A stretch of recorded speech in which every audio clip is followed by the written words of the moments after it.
بنده کمال پنخاسی متولد مرداد 1342 هستم و در تهران در منطقه امیرآباد دنیا اومدم. نوجوان 15 ساله بودم، مثل میلیون ها نوجوان دیگه میرفتیم مدرسه، بازی خودمون رو داشتیم.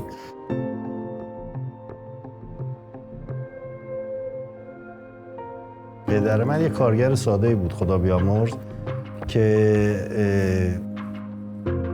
درآمد چندانی نداشت، کار میکرد و ما جمعا 6 نفر بودیم که همه ما رو باید نون میداد.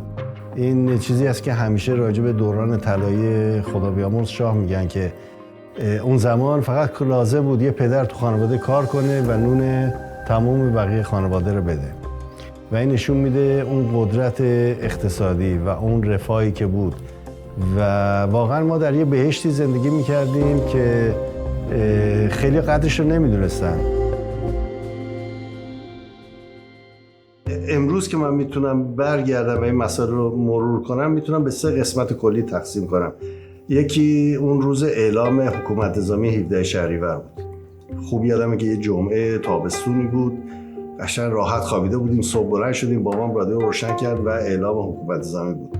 این شوک اولیه بود برای ما که فهمیدیم داره یه چیزی میشه، یه تحولاتی داره به وجود میاد و روزها گذشت، کم کم وارد اعتصابات سراسری شدیم و مردمی که میمدن کمابیش به خیابونا میدیدیم که خب تظاهرات تو اون خیابون، تو اون منطقه، اعتصابات برای مدارس هم شروع شد.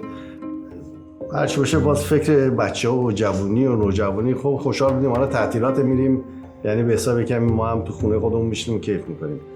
مدرسه من پشت دانشگاه تهران بود و به خاطر این روزایی که من اونجا رد میشدم میدیدم که بعضی از این دانشجوها میان وای میسن با هم دیگه کلنجار میرن، بحث میکنن، جر و بحث‌های سیاسی و مطمئنا خیلیشون اصلا نمیدونن راجع به چی دارن حرف میزنن. 2 کلمه راجع به کمونیسم و نمیدونم مارکسیسم و این چیزا یاد گرفته بودن، می‌خواستم بگم بله ما هم عددی هستیم تو این مسائل. ولی اگر روشنفکر واقعی بودن 100% مملکت رو به این روز نمیرسوندن. اینا سیاه فکر بودن تا روشنفکر.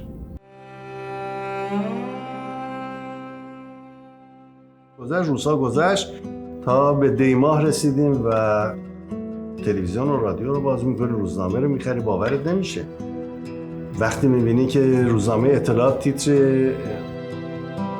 به این بزرگی زده که شاه رفت.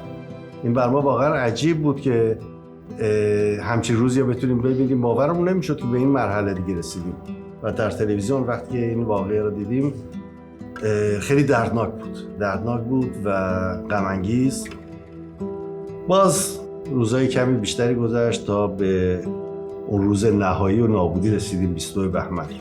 اون دیگه واقعا شوک آخر، ضربه آخر. من میتونم بگم یکی از سخت‌ترین و دردناک‌ترین روزهای زندگی من همون روز 22 بهمن.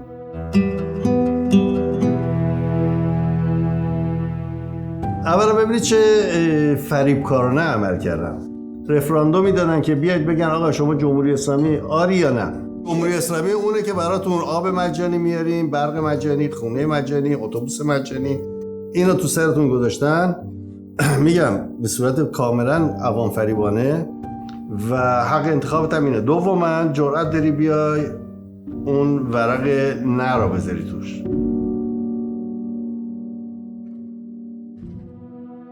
در خصوص زنده یاد حبیب القانیان یا اونجوری که کارگران و افرادی که براش کار میکردن بهش لقب حاج حبیب القانیان داده بودن، باید بگیم که اکثر کارکنان ایشون اتفاقا مسلمون بودن و من خوب یادمه که روزی که این مرد بزرگ رو اعدام کردن شناخت داشتیم، میدیدیم، باشون در تماس بودیم، کارمندا، کارگرانی که تو صنایع ایشون کار میکردن مسلمانایی بودن که اشک ریختن، واقعا خون گریه کردن وقتی که اون روزا اینا دیدن که خبرش پخش شد که حبیب القانیان سرمایه‌دار بزرگ به جوخه اعدام سپرده شد.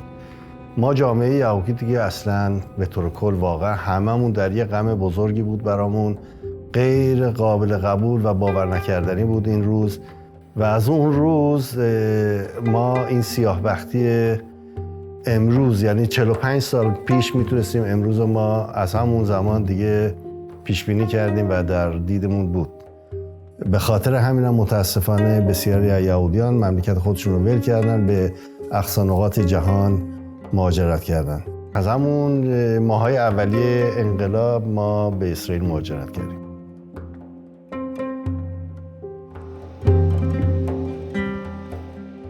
تمام مسائل از کجا شروع شد؟ از همون روزهای اولی که اومدن دیدن که نه در جایگاه سیاسی، نه اقتصادی و نه اجتماعی اینا نمیتونن موفق بشن، مجبور شدن برای خودشون یه ایده‌ای به بار بیارن که بگن بله آقا مشکل ما نیستیم، فلانیه. بهترین مسئله چیه؟ برای خود یه دشمن درست کنیم. دشمن مهم و اساسی تو خاورمیانه هم کسی نیست جز اسرائیل. به همین منظور برای حفظ بقای خودشون این ایده را اومدن رواج دادن که بله اسرائیل دشمن ماست، در صورتی که تاکنون در تمام تاریخ من میگم چند هزار ساله مشترک دو ملت هیچ مشکلی بین ما و حالا بگیم قوم یهود یا کشور اسرائیل یا در مجموع بین این دو کشور برادر خواهر نبوده. برگردیم و شعار مهم و اساسی و اولی این خمینی و طرفدارانش رو قبل از این به بار اومدن جمهوری اسلامی رو ببینیم. میگفتن چی؟ استقلال، آزادی، جمهوری اسلامی. هیچ مثلا عوامل یا ایده و شعارهای نابودی توی نمیبینیم. نگفتن مرگ بر آمریکا اون موقع، نمیگفت مرگ بر اسرائیل، نابودی کسی میخوایم، هیچ. قشنگ خوب میخوان بیان یعنی برای مردم یه زندگی تازه‌تر و شکوفاتر و بهتری درست کنن. مردم نمیدونستن که بهشت دارن، بیشتر بهشت چی میخواید شما؟ ولی باز میگم که به این طریق تونستن که یک عوام فریبی کنن و خودشون رو به یک جایگاهی برسونن که امروز میبینیم.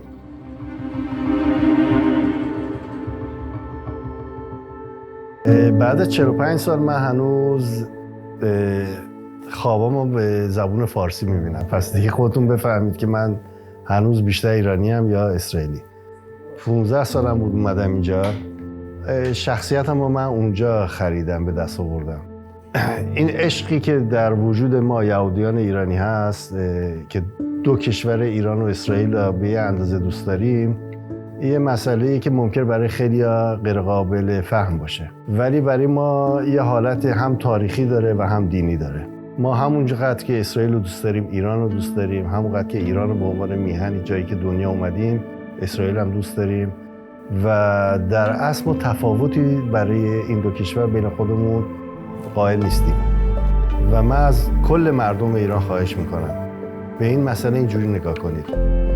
هزاران سال ما به صورت دو کشور و دو قوم و دو ملت و به صورت مردم دوست و برادر زندگی کردیم. این 45 سال در تاریخ ایران و تاریخ اسرائیل لحظه‌ای بیش به حساب نمیاد. این روزها میگذره و ما باز شاهد روزهای شادی، خوشی و برادری دوباره خواهیم بود.